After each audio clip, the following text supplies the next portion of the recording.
Well, good morning, everybody, and thanks, John, and thanks, Media Post, for putting together another great event. This is I hadn't been to the Poconos since I was about 5 years old, so this is kind of fun to be back here again. But I will say the travel was not fun. I'll tell you, John had an easier trip than I did. I left from Lubbock, Texas, and I was supposed to go to Chicago and here, but I went to Dallas, to Memphis, to Charlotte, to Wilkes-Barre, and then an hour Uber ride, and got in at 4:15 in the morning. So it was a long day, but I'm glad to be here, and appreciate you all taking the time. And these events are great. It was great to see the number of hands that went up. This is your first one. This is not my first rodeo with these guys. I've done a few of them, and the format's great. There's a great content and a great opportunity just to get to know each other and have a good time. So, with that said, I'll kick off, and I promise I'll be short and sweet.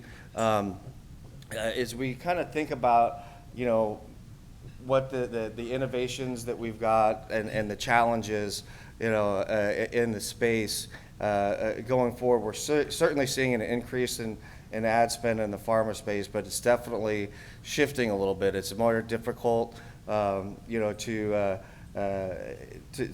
target with HIPAA compliances and issues that we'll talk a little bit about. But really, people are leaning in, and especially for us that stream everything, I feel like every ad I get is a pharma ad, on Hulu or whatnot, or every other one. It seems to be that case. So. And we know that there's a lot of regulations and privacy issues that are coming out. We've got Google again. Will they really truly deprecate the cookie? I'm not sure, but your ability to use it from state to state is also becoming a challenge. And I think that's just going to continue to grow. And I've been doing this for a long time. I've worked in the pharma category since about. Off and on since about 2005, and the things you used to be able to do just aren't the same anymore. And we're needing to lean much more into, things like contextual targeting on keyword content and articles and publisher generation, and influencing our HCPs partners in different ways to get the message out about the solutions, as well as emerging volumes of D2C solutions that kind of look like pharma, but they're I would categorize as that, but they don't have necessarily the same regulations and challenges that some of the main manufacturers have in place. So with that said, I think we're starting to think about how we need to shift the media strategies, and there's you're never going to get away from those bottom of the funnel solutions where people still do oftentimes start their journey with a keyword search if they're looking for I use myself when I was going back with my mother that had dementia. I was doing all sorts of keyword queries about where that really kind of helped me in signing up for email programs, and there's got to be multiple touch points, and becoming a resource to your consumers and as well as your HCPs is really important, and diversifying that strategy not to give away the lower funnel activities, but what you can actually track is also being changed too. So it's more of an engagement rate, page views, time on site, those sorts of things that we're starting to look at versus a true conversion. So I think in our space we've got to begin to differentiate what a true conversion is, and a lot of times it's just the proper exposure to the message. And I think we're seeing a great expansion in the CTV space, like I touched on, and our solutions for Admedia we'll love to talk to you about. I won't stand up here and pitch them all across the board, because we can have those conversations over a cocktail or dinner or something a little bit later. But we're really finding that upper funnel engagement does also have a major impact on the bottom funnel when you're talking about search queries or interactions with display ads or all those things. So I think that's a really important takeaway that we all need to start kind of thinking about, breaking down the traditional like brandings and performance silos, especially in this space, and really start thinking about a holistic approach to engaging correctly. And also really making sure that we're heavily focusing on the HCP audiences. There's a number of solutions out there, whether you're targeting an MPI list or just a job or occupational target. The regulations there are a little bit easier to get around, and you're still influencing ultimately the prescriber properly. That they could also be educating your patients. So we have to start thinking about things a little bit differently around those strategies. So I talked a little bit more about focusing on HCPs, and that really is what I've seen has been one of the most successful things in this year for the campaigns that I've been running across conditions is really focusing on the provider, and then the contextual content that someone might be consuming, and they're reading an article about what my diet should be if I've got diabetes. Now you can still highlight that keyword inside the article content, but you're not necessarily targeting somebody with a specific condition. And the same thing with targeting the HCPs. They're always one of the best sources, but I think we oftentimes go a little bit broader about just you're in the profession.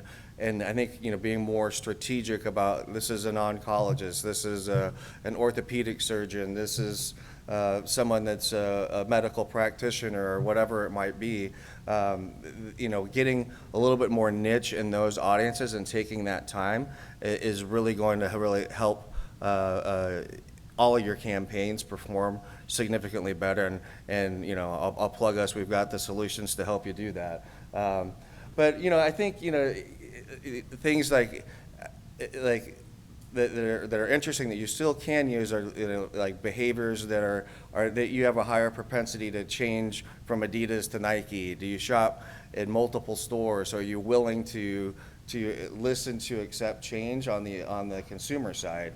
Are you ordering from prescriptions online? Are you doing a bunch of other activities? Those sorts of behaviors you can still leverage that aren't specifically related to the condition itself, but there's definitely consumer trends. And are you a heavy consumer of medical news content and those types of things?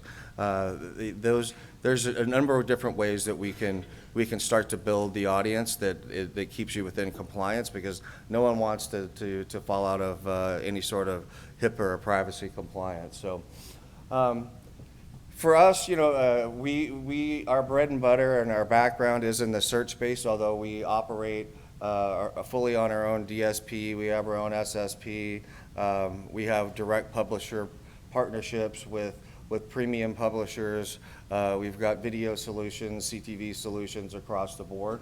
But when we talk specifically about search, we're incremental to Google and Bing. One of the things we do is we license our ad tech to other publishers across categories that leverage our ad tech for their on-site searches. So if you're on the New York Post, or if you're on Men's Health, or you're on Cured.com, reading about it, we're powering that on-site search. So that does give us a bunch of signals back, and that we can leverage of people that are just engaging with that type of content, and making sure that we're taking your keyword level interests and scanning those articles and leveraging the contextual alignment, whether it's a display ad or actually highlighting a keyword within that content to help increase performance. So, we have our own network. We own and operate about 150 category endemic sites.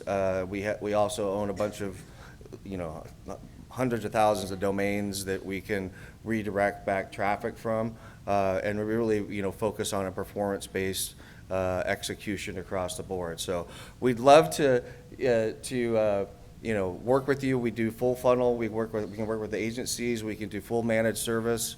We can work with you directly.